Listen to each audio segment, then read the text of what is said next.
નગર medical કોલેજના orthopaedic વિભાગમાં રેગિંગની ઘટના સામે આવતા એનએસયુઆઈ દ્વારા ડીનશ્રીને આવેદનપત્ર પાઠવી રજૂઆત કરાઈ હતી. ભાવનગરની સર્ટી હોસ્પિટલના ટ્રોમા સેન્ટર બિલ્ડિંગમાં કાર્યરત ઓર્થોપેડિક વિભાગમાં રેગિંગની એક અત્યંત ચોંકાવનારી અને શર્મસાર ઘટના પ્રકાશમાં આવી હતી, જેમાં પ્રથમ વર્ષના 13 જુનિયર રેસિડેન્ટ તબીબોને છેલ્લા 5 મહિનાથી દ્વિતીય વર્ષના 6 સિનિયર રેસિડેન્ટ તબીબો દ્વારા આકરી અને અમાનવીય સજા આપવામાં આવતી હોવાની ઓનલાઈન ફરિયાદ થતા મેડિકલ આલમમાં ભારે ખળભળાટ મચી ગયો હતો. ભોગ બનનારા જુનિયર તબીબોના જણાવ્યા અનુસાર દર મહિને 2.5 લાખ રૂપિયા પડાવતા હતા અને તેમની પાસે દારૂની બોટલો મંગાવતા હતા. ઉપરાંત માનસિક અને શારીરિક ત્રાસ આપવા માટે કુકડા બનાવવા, આખી રાત એક પગે ઊભા રાખવા, ટ્રોમા સેન્ટરની બહાર ન નીકળવા દેવા તેમજ જમવા કે સુવાનો પૂરતો સમય ન આપવા જેવી ક્રૂરતા આચરવામાં આવતી હતી. એનએસયુઆઈ દ્વારા આ મામલે યોગ્ય પગલાં ભરવાની માંગ સાથે ડીનશ્રીને ઉગ્ર રજૂઆત કરાઈ હતી.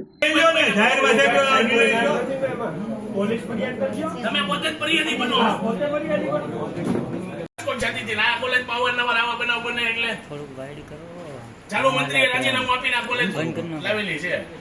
બંધ કરો પેલા.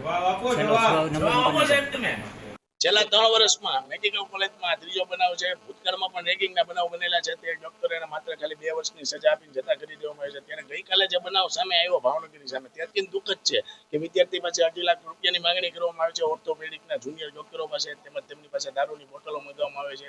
એ બાબતે અમે આજે ડીનને ઉગ્ર રજૂઆત કરી છે યુવક કોંગ્રેસ તેમજ એનએસયુ દ્વારા કે તાત્કાલિક આ વિદ્યાર્થીઓને રસ્ટિકેટ કરો તેમજ વિદ્યાર્થીઓ પર ડીન પોતે પોલીસ ફરિયાદ કરે. જ્યારે ભાવનગરની આ મેડિકલ કોલેજમાં કે ભૂતકાળના આપણા મંત્રી શ્રી શક્તિસિંહ ગોહિલ દ્વારા મેડિકલ કોલેજ લાવવામાં આવી હોય ત્યારે દુઃખદ બનાવ છે કે આ મેડિકલ કોલેજમાં આવા બનાવો અવારનવાર બનતા રહે.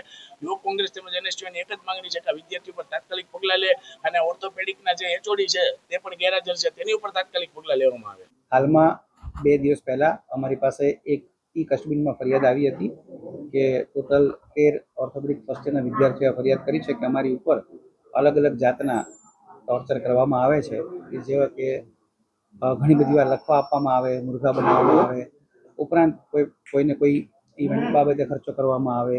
એટલે આ બધી બાબતને લઈ અને તેઓએ ફરિયાદ કરેલી હતી.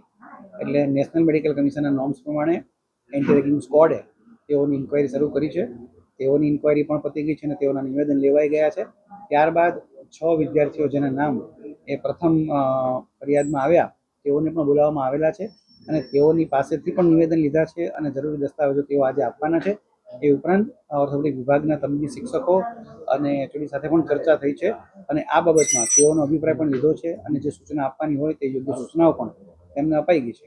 હવે આ એન્ટી રેગિંગ સ્ક્વોડના જે નિર્ણય આવશે ત્યારબાદ એનએમસીના નિયમ પ્રમાણેની એક તટસ્થ કમિટી ફરીવાર આ બધા ડોક્યુમેન્ટ ચેક કરશે અને છતાં જો એમાં રેગિંગનો તથ્ય લાગશે તો એન્ટી રેગિંગ કમિટી જે સુપ્રીમ કોર્ટ અને નેશનલ મેડિકલ કમિશન અને યુજીસીના નોર્મ્સ પ્રમાણે બનાવવામાં આવેલી છે તે આખી ઘટનાનું અવલોકન કરશે અને જે ફરિયાદી અને આરોપી વિદ્યાર્થીઓ છે તેઓને બોલાવશે અને જે લેવલની તેઓની રેગિંગ અથવા બેદરકારી દેખાશે તે પ્રમાણે તેઓ સજા નક્કી કરી અને ડીનને સુપ્રત કરશે. ત્યારબાદ એ જ વસ્તુ અમે યુનિવર્સિટીને તેમજ અમારી વડી કચેરી એટલે કે ગાંધીનગરને, યુજીસીને, એનએમસીને મોકલી આપીશું.